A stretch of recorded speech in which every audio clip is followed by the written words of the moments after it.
Welcome back. Thanks for joining us. As you see, President Trump right now has announced new measures imposing tariffs on automobiles. President moments ago signed an executive order that he said imposes a 25% tariff on all cars. Well, this is what a definition of an import is, not made in the United States. During comments in the Oval Office, the president said this measure could lead car makers here in the United States bringing back factories, maybe from elsewhere. I will just say, before we get to our political panel, that the car makers themselves have said that's not exactly what's going to happen, and certainly not immediately. That process would take 3 to 5 years minimum. Liza Acevedo and Justin Sayfie join me here at the desk. Liza, former director of communications for then second gentleman Doug Emhoff. Justin, former senior policy advisor to then Governor Jeb Bush, and very familiar with Susie Wiles and lots of other Florida Republicans close to the Trump White House. Great to have you both here. So, Liza, I'm sure when you worked for the second gentleman, you did all sorts of national security conversations on Signal, right? Well, no, we did not at all, Major. I will tell you, I did work at the Department of Homeland Security for Secretary Mayorkas before I worked for the second gentleman. And any time we were discussing even sensitive information, we would go into something called a SCIF. If I had to brief the Secretary of Homeland Security, and help my audience remember what that acronym stands for, SCIF. Well, Secured Compartmented Information Facility. You got it. We were not using Signal as a way to distribute sensitive or confidential information. So when I think about what this White House is doing right now, frankly, I feel like they're just lying and gaslighting to the American public, and I don't understand it. This was confidential information that was in those messages. They need to own it. And on top of that, Major, where I think it's completely not acceptable, is they put the lives of service members, of our men and women in military, in uniform, on the line, and I feel like that's completely unacceptable. Justin, you know that there is an option for any White House in a difficult situation, particularly one of its own creation. I've covered White Houses dating back to 2000. You have two options. String out a story by mucking up your initial reaction or owning something, calling it what it is, and then moving on. The White House is still struggling with option one.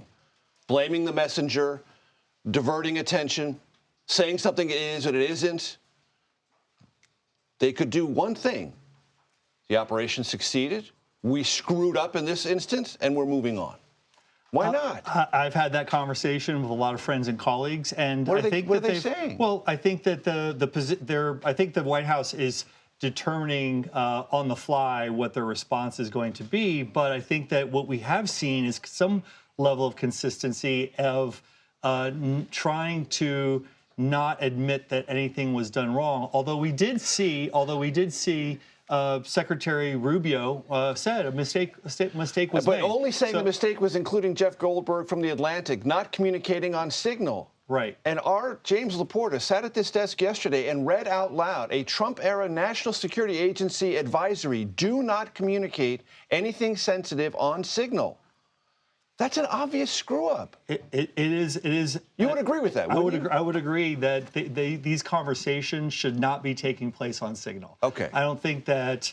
I think that it's a teachable moment. I think that the administration will take away a lot from this experience, and I think that I would be surprised if administration officials in the future use Signal for these types of military action conversations. And Liza, you well remember during your time with the Biden administration how sympathetic Republicans were to teachable moments. Oh, absolutely. So I'm sure you'll be similarly sympathetic. I've thought about this a number of ways. If this happened under the Biden administration, Republicans would be out there on the front lines right now screaming that President Biden should get rid of Jake Sullivan, that the Secretary of Defense should be stepping down. So frankly, I think Democrats need to continue to keep the pressure on this right now. I hear them calling for resignations and for people to be fired, and I do think there needs to be some accountability in this moment. Now, whether Republicans have the courage to actually stand up and say something, that's to be told. Let me press you on an underlying issue, though.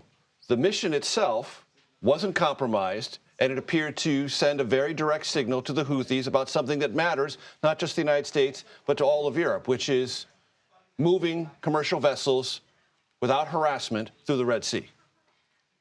The Secretary of Defense had to go onto a server. He had to copy information from that server and manually put it into a Signal chat.